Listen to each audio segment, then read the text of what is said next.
हाल मां जी? ठीक हो? और थोड़ी सेहत तबीयत ठीक है? ठीक हो बिल्कुल?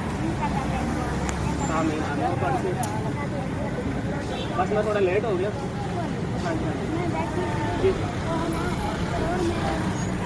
नहीं अभी कोई मसला नहीं, कोई मसला जो हो सके साढ़े को हेल्प करेंगे। गल सुनो अब भाई अहमद हबीब ने खुशाब उन्होंने पैसे भेजे थोड़े वास्ते, सही है, ये रखो उन्होंने वास्ते दुआ कर दो, जो हो सके इंशाल्लाह नैक्सट वीक थोड़ी मदद कर लेंगे। 1200 ठीक है, चलो इंशाल्लाह जल्दी और थोड़ी मदद करेंगे, और लोगों ने भी कहने अस थोड़ी हेल्प करेंगे। चलो इंशाल्लाह तो जावांगे। चलो जी चलो अल्लाह खैर करेगा। असी और भी कोशिश करते हैं तो इंशाल्लाह ठीक है, मैं पूरी करके ठीक हो गया। मैं इंशाल्लाह जल्दी पहुँचाऊँगा। ठीक है हाँ जी हाँ जी।